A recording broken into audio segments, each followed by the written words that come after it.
young people, you just got to understand, it takes a long time to make a lot of money. But there's joy in the process too. You got to be grateful when you're making 50,000. You got to be grateful at 80,000. A lot of people stay pissed off because they ain't a millionaire. If you pissed off where you are right now, you'll never be a millionaire. The more you're grateful for, the more God will give you to be grateful for. Instead of complaining about what's going on, man, I got to go to work today. Man, I got these kids. Remember when you wanted a job? Remember when you wanted a baby? You know what I learned? You can't cry about what's on your plate when your whole goal was to eat. The moment you start showing God more gratitude, he'll give you more stuff. What he do is, he's not gonna keep giving you stuff if what you got you can't handle already. You kill more blessings by not being grateful. That's the #1 blessing blocker, lack of gratitude. That's the #1 reason I have what I have, and that's the #1 reason why I'm going to get more. Listen to me, y'all. Wake up every day and start being grateful. Don't check your phone first. Wake up every morning and just start thanking him for just your life, your kids, your food, your clothes, your money, your husband. And then immediately after that, you'll have a better day. He starts giving you more stuff. There's this thing people think that like, I'll be happy when.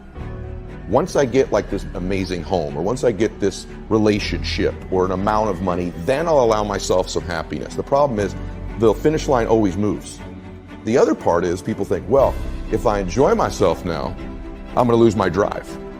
The truth is there's no correlation between the two at all, between you feeling complete pain all the time and losing drive. And so really the best example of that would be like if you've ever, if I bite into a great piece of steak, you take that first bite, it's like complete bliss. There's no correlation between how great that tasted and your lack of desire for the next bite. In fact, that bliss causes you to want more of it. It's important that we celebrate our wins, we celebrate our lives, because it causes us to want the next bite. And so for me, I want to live in a state of being grateful and blissful now, not waiting for some future place or date that may never arise. I had a really good friend of mine, I went to lunch and he said, I don't know who this guy is here. And he goes, let me ask you a question. Right now, what are you grateful for? And at the lunch I said, nothing, brother. There's nothing good in my life right now. As I'm mouthing these words, 2 people walked in with an older man. Both of them clearly were fighting cancer somehow. Both walked by our table and gave me the warmest smile as a stranger. And he goes, that's pretty freaking pathetic. You can't find anything in your life to be grateful for right now? Because if you can find things to be grateful for in that space, man, is your life going to be rich when there really are external things to be grateful for. And what happens is there's this reticular activating system in our brains. All of a sudden, all these things start to come into my awareness that I'm grateful for. I started to see things to be grateful for. Choose to be happy in spite of life's challenges. Life changes every day. Sometimes things will be going your way, sometimes it won't work so well. Sometimes you'll have your health, you're feeling good, and there's some things that can happen to you in life that can take all of that from you. Life always change. But you can choose in the midst of all of this that's going on to be happy in spite of it. Viktor Frankl, he said the last of the human freedoms to choose one's attitude in any given set of circumstances, to choose one's own way. Douglas Matlock has a poem I love. He said, sure, this world is full of trouble.